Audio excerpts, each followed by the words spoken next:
Perfecto. Hemos empezado este año, después de los cultos que tenemos, comida de iglesia, cena del Señor y tal, a hacer unos estudios bíblicos de qué dice la Biblia sobre. Entonces, queremos que sobre temas de actualidad en nuestro mundo y en nuestra vida, temas que a veces son complicados y pensamos qué debemos hacer en esto o en lo otro. Entonces queremos que la Biblia nos hable sobre cada tema y área de nuestra vida en este mundo caído. Entonces, ¿qué estuvimos tratando hace un mes y pico? ¿Alguien se acuerda de qué tema estuvimos tratando?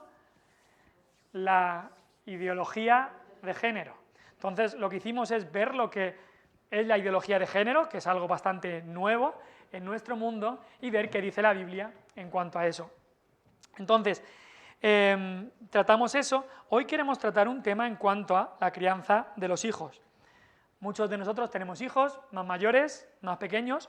Algunos de vosotros tenéis o tendréis nietos, o hay algunas personas que puedes tener influencia entre ellos. Entonces, o eres hijo, o tienes hijos, o tienes quizá nietos, o tienes quizá influencia en algunas personas, pero esta enseñanza puede ser buena para todo tipo de personas y en especial estoy pensando en aquellos que tienen hijos que a lo mejor están pronto para salir de casa o algo así y estáis pensando cómo debemos hacer o cómo podemos prepararlos para este mundo. Entonces, el título es ¿qué dice la Biblia sobre la crianza de nuestros hijos, preparando a nuestros hijos para un mundo secular? Hay mucho que se podría decir sobre la crianza de nuestros hijos, pero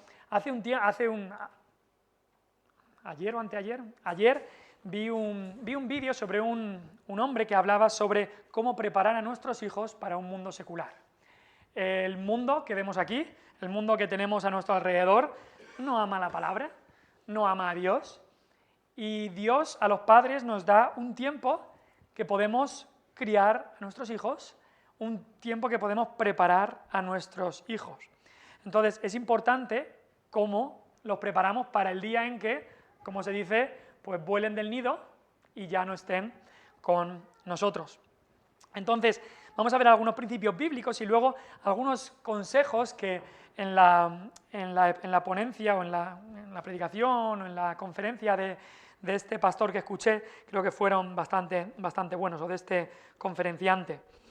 Pero vamos a ir a Deuteronomio 6, que creo que es el texto de toda la Biblia que más habla de esta relación padre-hijo y cómo podemos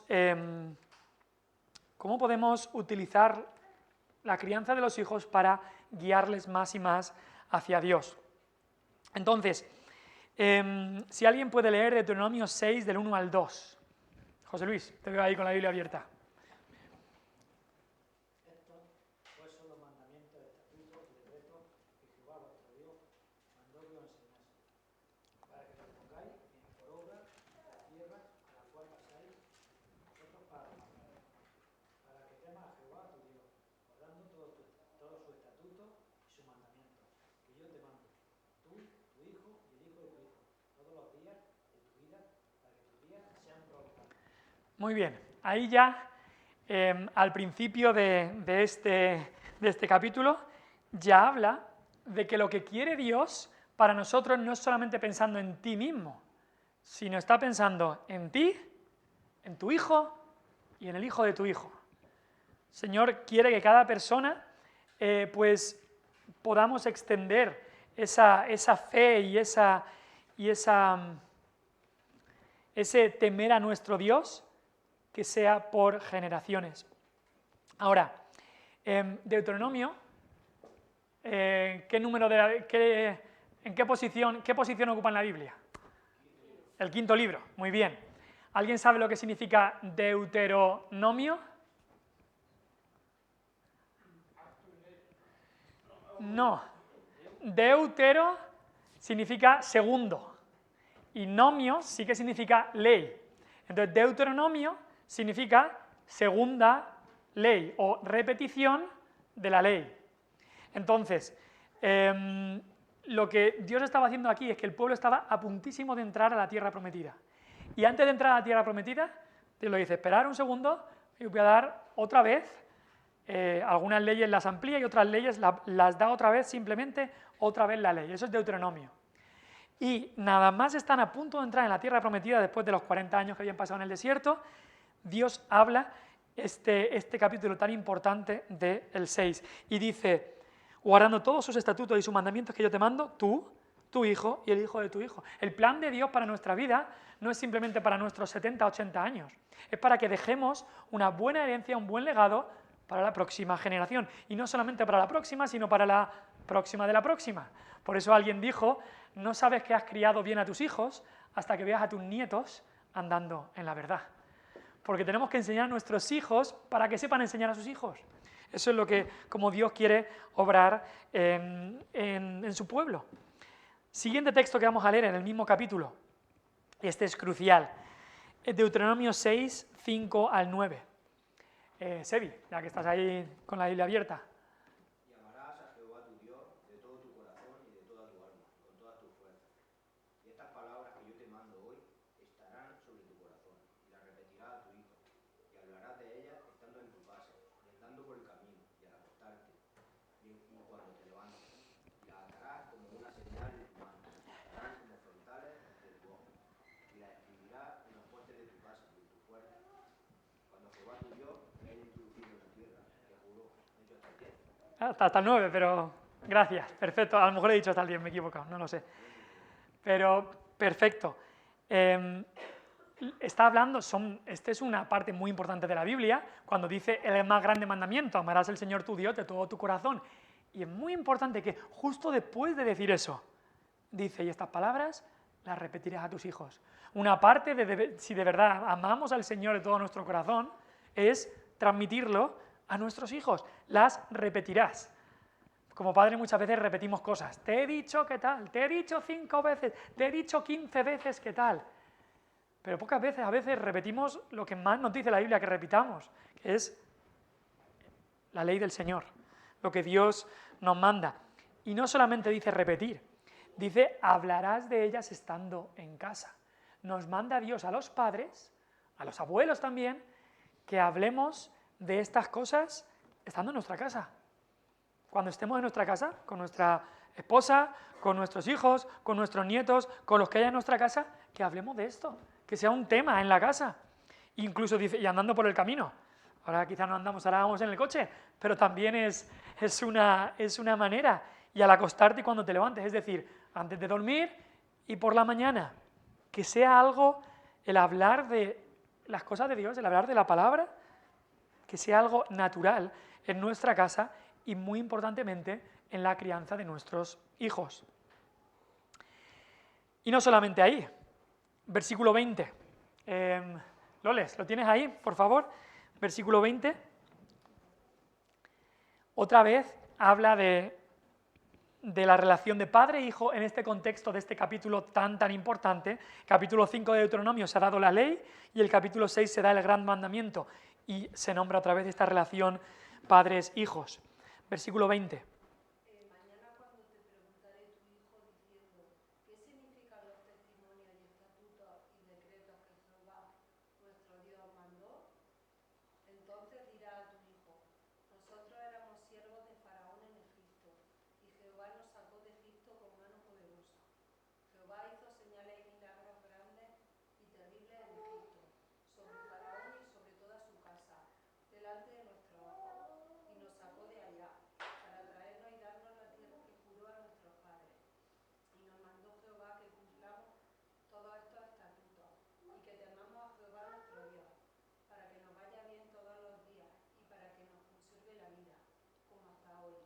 Y tendremos justicia cuando cuidemos de poner por obra todos estos mandamientos, delante de Jehová nuestro Dios, como Él nos ha mandado. Hasta ahí. Amén. Entonces, aquí ya no es que el padre instruye al hijo y está diciéndole. Aquí dice, tu hijo, cuando te pregunte estas cosas. Entonces ya está dando por sentado de que el hijo va a preguntar. Los hijos hacen preguntas, a veces hacen demasiadas preguntas, pero da por sentado esto y la respuesta del padre no es, no preguntes, hijo. esto es lo que siempre hacemos y ya está. Cuando Él dice, cuando tu hijo te preguntare diciendo, ¿por qué vamos al templo a Jerusalén? ¿Por qué hacemos este altar con sacrificio? ¿Por qué celebramos la Pascua? ¿Por qué hacemos esto? ¿Por qué?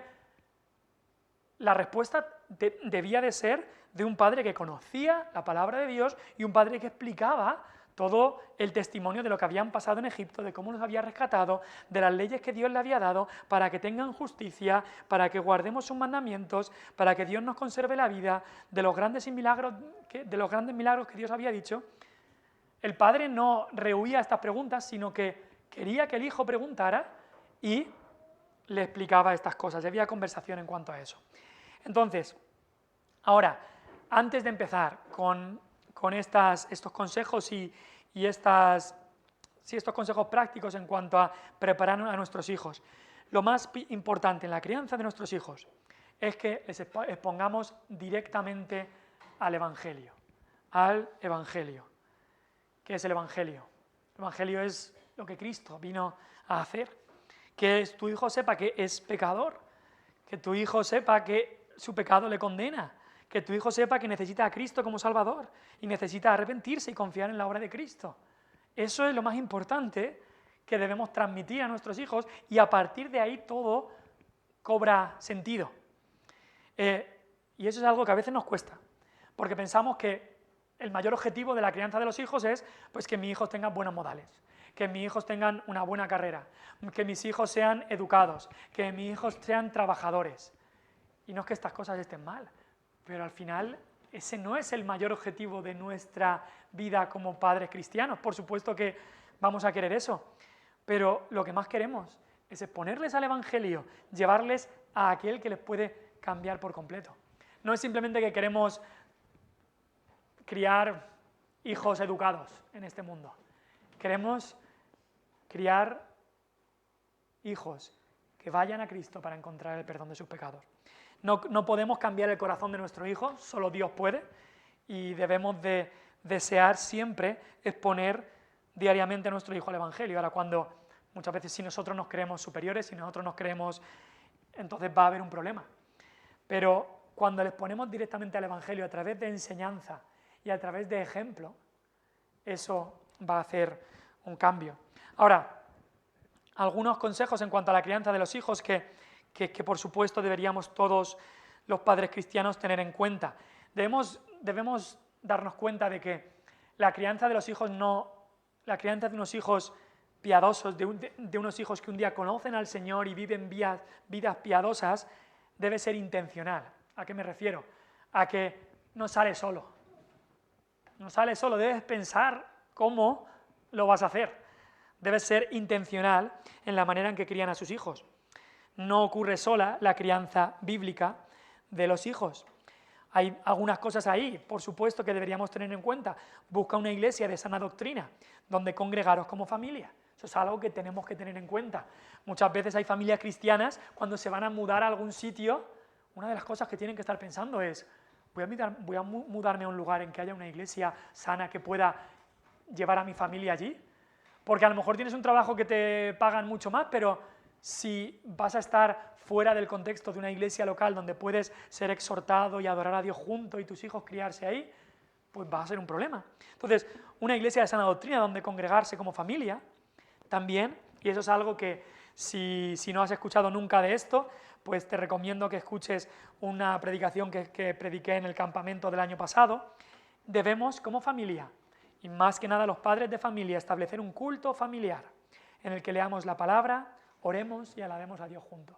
Eso es algo que debe estar en nuestras casas y en nuestras familias. Quizá no se puede todos los días de la semana, pero algunos días de la semana en el que nos reunimos como familia, quizá abrimos la Biblia y leemos un poco, quizá oramos al final, incluso a lo mejor se puede cantar una canción o adorar a Dios, y así no es solamente, llevo a mis hijos a la iglesia, van a la escuela dominical, pues ya la iglesia se encargue ya de que mis hijos conozcan al Señor. No, como familias y como padres, y especialmente los padres, cabezas de familia, debemos establecer un culto familiar.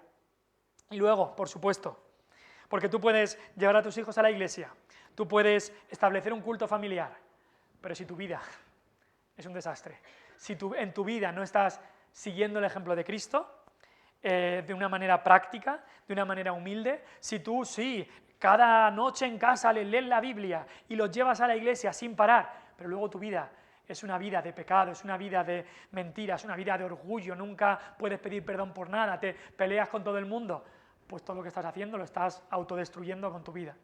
Así que ser un ejemplo como padres, siendo ejemplos de personas que siguen a Cristo de manera práctica y humilde, eso hace mucho. Los hijos aprenden mucho más a veces viendo que escuchando. Entonces es muy importante. Y en todo esto, y eso es algo que quería nombrar también y lo vamos a ver ahora en la serie de consejos prácticos, en todo esto debemos fomentar la comunicación con nuestros hijos. Muy importante. Que nuestros hijos hablen con nosotros y nosotros con nuestros hijos. Si nuestros hijos, que claro, pasan mucho tiempo en el colegio, instituto y demás, pero si nuestros hijos tienen solamente confianza con sus amigos, pero nada de confianza con su padre y su madre, sabes a dónde van a ir para buscar respuestas, sabes a dónde van a ir para buscar apoyo, sabes a dónde van a ir cuando tengan alguna crisis, no a sus padres, sino al mundo. Entonces debemos fomentar siempre la comunicación constante con nuestros hijos. Ahora, ayer por la mañana que vi este vídeo, estaba en inglés y por eso lo he puesto en español. Es un profesor cristiano de universidad y enseña también en algunos seminarios, creo. Se llama Michael Kruger y da una serie de 7 consejos, 3 consejos para padres y 4 consejos para hijos. Y el contexto en el que da estos consejos es para cuando va a haber esa separación o en el contexto de pensar que un día tu hijo se va a ir de casa. Quizá va a un instituto que está lejos, una universidad que está lejos, quizá se casa, quizá se independiza, cualquier cosa. Un día, normalmente ocurre que el pollito vuela del nido y ya no está en el nido. Ahora, ¿cómo preparar a nuestros pollitos, a nuestros hijos, para que estén espiritualmente preparados para enfrentar un mundo secular? Y este hombre da 3 consejos muy interesantes, la verdad, para los padres, para preparar a los hijos para cuando se tengan que enfrentar por sí solos a un mundo secular. Hay un libro que se llama Deja que se manchen. Te puede parecer un libro bastante curioso. Es un libro secular, es un libro de salud, y habla de cómo los padres en la sociedad actual a veces protegen tanto a los niños para que no cojan enfermedades, y ahora incluso con el COVID, que si el gel hidroalcohólico, que si las toallitas para desinfectar, que si se bañe 18.000 veces cada día, que si no toques aquí, que si no se manche aquí, metidos en casa siempre, no coja este virus, que no coja el otro. Y el argumento del libro es que muchos de esos niños no han estado casi nunca enfermos, porque han estado como una burbuja sanitaria, y luego muchos de ellos no tienen el sistema inmune para luego, cuando cogen alguna enfermedad, cogen enfermedades muy, muy fuertes, porque no se han preparado para el mundo exterior. Incluso cogen alergias o quizá otras enfermedades, porque su sistema inmunológico está dormido. Y por eso dice ahí, deja que se manchen, ventaja de los gérmenes para el desarrollo del sistema inmunitario de tu hijo. Pero no es en cuanto a salud que quería hablar. Es, si seguís un poco el argumento, lo que está diciendo el autor es llevar esto al terreno espiritual. Y el primer consejo de este hombre dice, exposición sabia en vez de aislamiento. Eso es como debemos preparar a nuestros hijos. Exposición sabia en vez de aislamiento. Es lo que hemos dicho de ese libro llevado al terreno espiritual.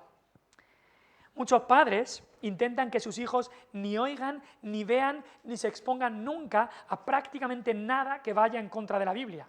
Los protegen de cualquier germen teológico. Los crían en una burbuja cristiana. Ahora, llega un momento en que esa burbuja se pincha porque el niño ya tiene 18 años, se va a la universidad, o tiene 25 y se independiza, y sale de la burbuja, y de repente cuando sale y explota la burbuja, se mudan o van a estudiar fuera, no tienen un sistema inmunológico espiritual para defenderse de eso. Ahora, quizá esto es también más problema en Estados Unidos o en otros países donde hay niños que quizás hacen colegio en casa o van a colegios cristianos y quizás viven en una burbuja, pero esto puede ocurrir incluso aquí. Y como padres debemos de ser muy sabios de alguna manera poder exponer sabiamente a nuestros hijos en vez de simplemente aislarlos de todo. Ahora, exposición sabia no es nunca, por supuesto, incitarles al pecado, ni animarlos a que se revuelquen en la basura del mundo. Pero es, por ejemplo, es observar juntos y de manera cuidadosa este mundo caído para así poder explicarle de una manera bíblica lo que ocurre en el mundo. Tu hijo necesita ver contigo este mundo caído y que seas tú el que le explique por qué está mal esto y por qué está mal lo otro y qué dice la Biblia sobre esto y qué dice la Biblia sobre lo otro. Porque si no, ¿quién le va a explicar esas cosas? Se la va a explicar el mundo. Entonces, si tu hijo va a la universidad o se independiza y lo has protegido tanto que, por ejemplo, nunca ha escuchado ningún argumento contra el cristianismo y llega y de repente comienza a escuchar, pero es que tú no sabes qué esto, pero es que tú no sabes qué tal, y es que el aborto esto y la homosexualidad esto, y el hijo empieza a escuchar y nunca ha escuchado ningún argumento en contra del cristianismo.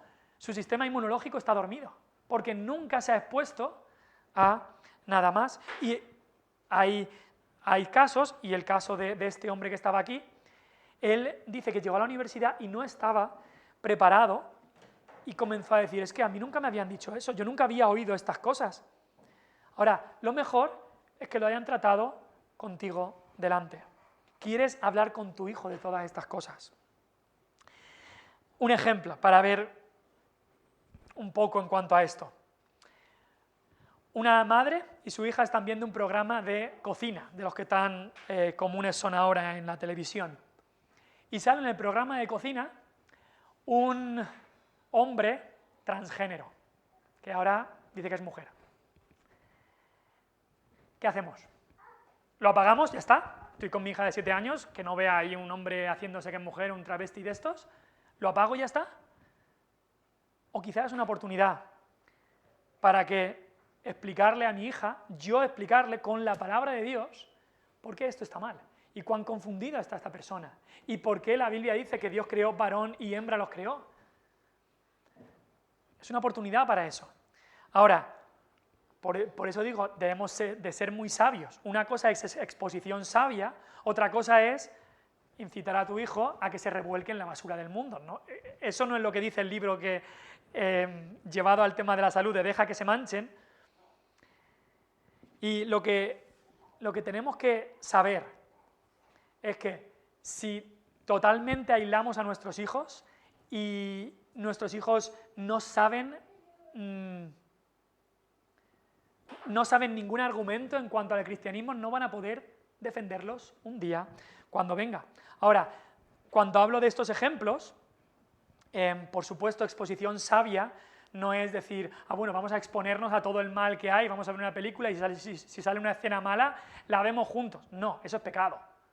Eso, ver desnudez es pecado. Eso no es lo que nos referimos con exposición sabia. Exposición sabia es observar con tu hijo este mundo caído y que seas tú el que le explique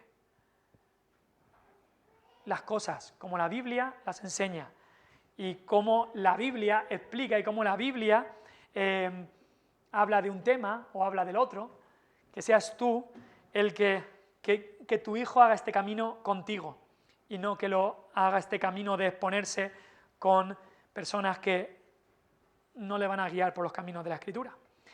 El segundo consejo que daba este hombre es que debemos tener un diálogo con propósito con nuestros hijos en vez de solamente instrucción. Ahora, en cuanto a lo que tú conoces de algo, siempre hay 3 niveles. De cualquier cosa que tú conozcas, hay 3 niveles. Uno es creer y aprender algo, el segundo es saber expresarlo y describirlo, y el tercero es poder defenderlo ante los ataques. Por ejemplo, creo que todos aquí creemos que la Tierra es redonda, ¿no? Todos creemos que la Tierra es redonda. No sé, yo creo que sí. Ahora, todos lo hemos aprendido, vivimos en un planeta que es una esfera. Eso es el nivel 1. Eso es aprender algo, creer y aprender algo. Ahora, ¿tú podrías describir científicamente por qué crees que la Tierra es redonda? Eso queda ya más difícil. ¿Por qué? ¿Qué evidencias tienes tú de que la Tierra es redonda? Ese ya sería bajar al nivel 2, es decir, saber expresar algo y describirlo. Hay muchas veces que, esto creo que nos ha pasado a todos, que dices, yo sé lo que es, pero no sé explicarlo. ¿Te ha pasado alguna vez esto? Sé lo que pienso, pero no sé cómo describirlo. Ese es el nivel 2. Poder expresar algo y describirlo. Ahora, el nivel 3 es poder defenderlo ante los ataques. No sé si has escuchado que ahora hay algunos en el mundo que piensan que la Tierra es plana, los famosos terraplanistas, y te empiezan a dar argumentos de por qué la Tierra es plana. Escuchas cosas que quizá nunca has oído, argumentos que parecen convincentes. ¿Sabrías defender que la Tierra es redonda? Ahora, esto es un argumento, solamente estoy diciendo esto para llevarlo al terreno espiritual. Lo mismo es en cuanto a lo espiritual. Muchas veces, cuando enseñamos a nuestros hijos, nos quedamos como padres en el nivel 1. Mis hijos tienen que creer esto y aprenderlo, y ya está. Y la instrucción que hacemos es solamente unidireccional, no hay diálogo. Tienes que saber esto. Tienes que saber que pues, este catecismo, este versículo, porque de tal manera amó Dios al mundo, que ha dado Dios a su Hijo, para que todo aquel que en él cree no se pierda, mas tenga vida eterna. Apréndetelo, se lo aprende. Las preguntas del catecismo, apréndetelas y se la aprende. Y lo sabe, y lo aprende y ya está. Ahora, nos quedamos ahí en el nivel 1. Pero como padres debemos de ir mucho más allá. Y tener un diálogo con nuestros hijos para que no solamente se queden en que lo saben, sino, ¿sabes describirlo? ¿Sabes, por ejemplo, por qué Jesús es Dios? Ah, tu hijo cree que Jesús es Dios, muy bien. ¿Sabe describir por qué bíblicamente cree que Jesús es Dios? Y cuando venga alguien que le diga, no, Jesús no es Dios, ¿sabe defenderlo? Eso ya es el nivel 3. ¿Sabe defender ante un ataque de por qué Jesús es Dios?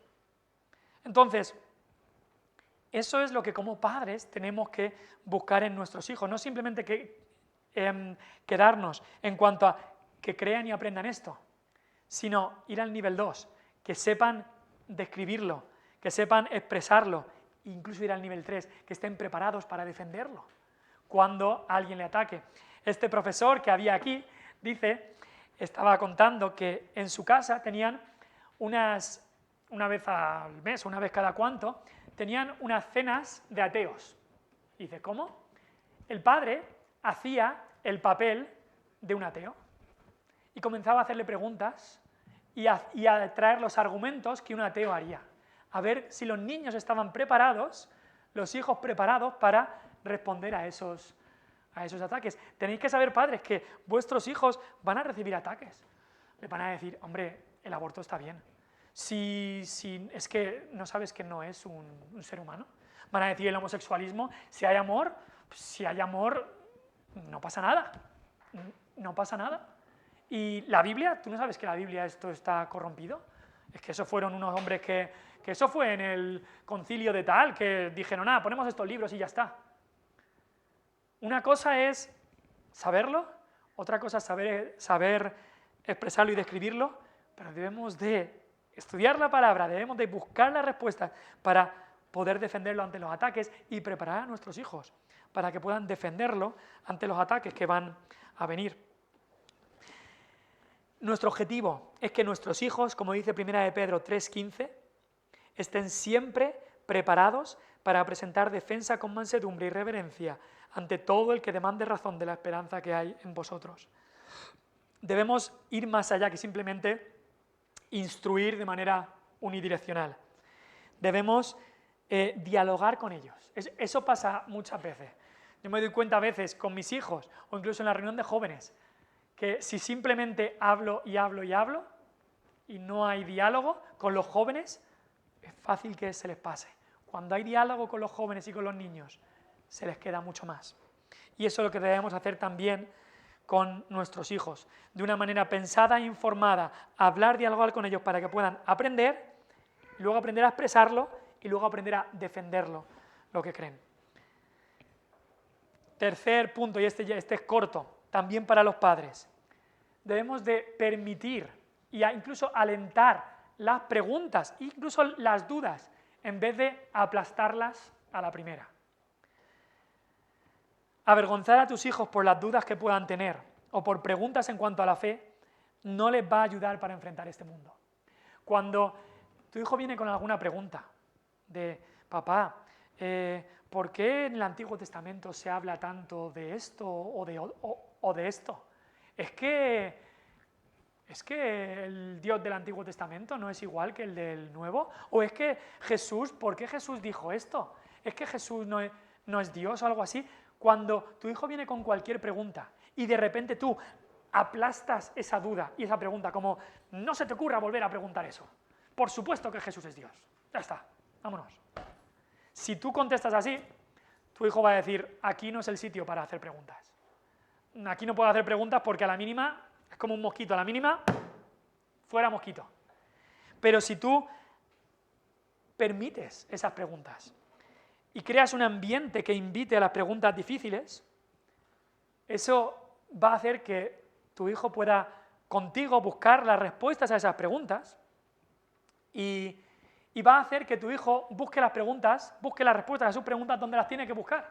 Porque si en casa no se puede permitir ninguna duda, en la sala de la universidad sí que se permite. Y ahí es donde va a hacer las preguntas. Y sabemos que las respuestas allí no van a ser para nada las respuestas de la palabra de Dios. Cuando tu hijo dice, papá, ¿por qué creemos que Dios hizo el mundo en 6 días? ¿No tiene la evolución más sentido? Si tú dices, ni se te ocurra preguntar eso otra vez. Si tú aplastas las dudas directamente, en vez de dialogar y hablar, pues no vas a lograr nada más que tu hijo se calle, no te vuelva a preguntar nada más y busque las respuestas en otro lugar. Así que eso era, y es lo que me quería centrar más en cuanto a los padres, algunos consejos prácticos de cómo preparar a nuestros hijos para un mundo secular. Ahora, hay algunos jóvenes aquí, algunos niños, pero estos consejos prácticos ahora para los hijos también son para los padres, pero son especialmente para los hijos que van a enfrentar un mundo secular. Uno es, date cuenta que no vas a tener todas las respuestas. Hay algunos jóvenes aquí que vais a, en un futuro, estáis ya en el instituto o en el colegio, vais a ir a universidad o vais a estar en algún trabajo y la gente te va a venir con preguntas y a lo mejor no tiene la respuesta. Ahora, que tú no sepas responder algo no significa que lo que creas está mal. Quizá me viene hoy un terraplanista y me empieza con argumentos sobre por qué la Tierra es plana. Aunque yo no tenga respuesta a ese terraplanista, yo no le voy a decir, pues como no tengo argumentos, ¿será que tiene razón que la Tierra es plana? No. Yo voy a decir, espérate, voy a estudiar el tema, voy a irme a casa, voy a estudiar el tema, porque lo que me has dicho me parece un poco extraño y lo voy a estudiar por mí mismo. De igual manera, jóvenes, algún día llegarás y te harán una pregunta que no puedes responder, pero que no sepas responder no significa que lo que creas está mal. Es normal. Eres joven, eres niño, lo normal es que no tengas todas las respuestas, pero tienes que saber que aunque tú no tengas las respuestas, otros sí las tienen. Otros sí las tienen. Y incluso, a lo mejor llegas a un lugar en que te hacen una pregunta que nunca habías pensado y alguien te expone un argumento de por qué la Biblia no es la palabra de Dios, que dices, ahí va. Pero ¿sabes qué? Prácticamente todos los ataques al cristianismo que hay hoy en día no son nuevos. Si vas un poco a la historia, hace 200, 300, 500 años, 1000 años, o en el principio de la Iglesia, en el principio de la historia de la Iglesia, los mismos ataques. La historia se repite.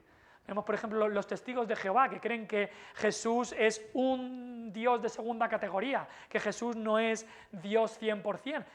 Y los testigos de Jehová salieron hace 150 años, pero es que la misma creencia de los testigos de Jehová hace 1700 años, los arrianos tenían la misma creencia. La historia se repite. Los argumentos contra el cristianismo ya han sido contestados. No hay un nuevo argumento original que vaya a destruir el cristianismo. El cristianismo ha recibido un montón de ataques y sigue totalmente firme y adelante. Así que, aunque tú no tengas las respuestas, hay respuestas para los argumentos que vengan a hacerte. En segundo lugar, y esto es un principio que muchos piensan para otros ámbitos, pero lo que no te mata te hace más fuerte. ¿A qué se refiere a eso? Que muchas veces aquellos cristianos que tú ves como muy fuertes en la fe y maduros y tal, si miras su historia, han pasado por tiempos de grandes pruebas, crisis existenciales, sufrimientos, dudas y demás. Entonces, que un joven llegue a una edad y comience a tener dudas, no tenemos que venir abajo. Así es como Dios ha obrado también en la historia de la Iglesia, a través de ataques que venían gente con herejías, con preguntas y demás, y así obraba Dios a lo largo de la historia de la Iglesia. La Iglesia se hacía más fuerte cuando sufría más ataques. Y hombres como Martín Lutero, Spurgeon y otros pasaron por grandes crisis en su vida. Entonces, muchas veces Dios puede usar estas crisis que quizá puedas pasar para fortalecerte en la fe, para que tú después puedas ayudar a otros que también pasaron por esas dudas o esas crisis, etc. Así que lo que no te mata te hace más fuerte. Ahora, joven y niño, y también sirve para adultos también o para padres, cómo tenemos que pensar en nuestros hijos. La gente no cree lo que cree porque los hechos, o simplemente porque los hechos se lo han demostrado. Llegas a un ambiente quizá académico, universitario, y te vas a dar cuenta que hay muchas cosas que la gente cree simplemente porque quiere creerlas, porque le conviene creerlas, porque tiene presuposiciones, o porque tiene prejuicios, o tiene estructuras preconcebidas. He visto algunos grandes ateos o grandes liberales que dudan de toda la palabra de Dios o cosas así, que en realidad cuando estudias un poco su vida, algo ocurrió en su infancia, alguna muerte de algún ser querido, y odian a Dios de todo corazón, porque Dios me quitó a mi padre cuando yo tenía 6 años. Ese es su prejuicio. Odio a Dios con todo mi corazón. Y de ahí llegan a la conclusión, no hay Dios. Ahora, esa conclusión no ha sido por los hechos que han visto en el mundo, no. Esa conclusión ha sido porque tienen un prejuicio en el corazón. Dios me ha quitado a mi padre, según lo que piensan ellos, desecho a Dios, no quiero creer en Dios. Entonces, cuando llegamos a instituto, universidad y tal, y hay gente que nos habla de estas cosas o de otras cosas, tenemos que darnos cuenta que muchas veces la gente cree cosas porque quiere creerlas, porque le conviene, porque tiene presuposiciones o estructuras preconcebidas. También porque tienen unas estructuras y no pueden pensar nada fuera de esas estructuras. Claro, y al llegar un joven a una universidad y ver pero es que somos 50 en la clase y yo soy el único cristiano evangélico y que crean en Dios es que hay bien pocos. Es que soy yo el único que tiene razón y ellos no. Si ellos son mucho más inteligentes. Y todas esas preguntas pueden venir. Porque hay tantos que piensan de manera diferente que yo. Es que están todos equivocados y yo en lo cierto. Parece una postura muy, muy orgullosa. Pero la cosa no es que ellos que están equivocados, o la cosa es que nosotros estamos en la estructura. Dios nos ha dado la estructura correcta para ver el mundo. Ellos están teniendo un prejuicio, una estructura incorrecta para ver el mundo. Y Dios nos ha dado su estructura, sus gafas, sus lentes para ver el mundo, que es su palabra. Entonces, eso es otro punto importante para jóvenes. Y en último lugar, como jóvenes yendo también a universidades o como cristianos yendo a otros lugares que ya no estamos bajo nuestros padres, busca y mantente junto a otros cristianos. Eclesiastés 4, 9 al 10 dice: mejores son 2 que 1, porque tienen mejor paga de su trabajo. Si cayeren, el uno levantará a su compañero, pero ay del solo, que cuando cayeren no habrá segundo que lo levante. Hebreos 10, 24, 25. Y considerémonos unos a otros para estimularnos al amor y a las buenas obras, no dejando de congregarnos. Y esto es para todo ámbito de la vida cristiana, pero mucho más jóvenes. Jóvenes que siempre es bueno que estéis juntos. Pues más, busca, cuando salgas del nido familiar, busca a otros cristianos. Busca a gente que te vayan a ayudar en la fe y no justo lo contrario, que te vayan a ayudar a meterte más al mundo y a desechar la fe. Congrégate, busca a otros cristianos, mantente junto a otros cristianos. No sé si yo no veo, la verdad, películas de miedo, nunca me han gustado, pero siempre en las películas de miedo hay el mismo patrón. Y es que una persona se mete sola en la oscuridad. Y es como, ¿para qué te metes solo en un lugar oscuro si sabes que eso va a acabar mal? Pues igual, jóvenes y niños y adultos, no vayas solo. No vayas solo. Busca a otros que te puedan ayudar en la fe y que te ayuden a crecer en el Señor, en la gracia y en el conocimiento de la palabra de Dios. Así que algunos principios los voy a repetir rápidamente. Para los padres, exposición sabia en vez de aislamiento. No intentes aislar a tu hijo de que esté en una burbuja, porque al final un día va a salir y si no tiene el sistema inmunitario espiritual preparado, el golpe va a ser mucho más duro. En segundo lugar, dialoga con tus hijos, para que al final ellos sepan defender lo que creen. En tercer lugar, permite preguntas.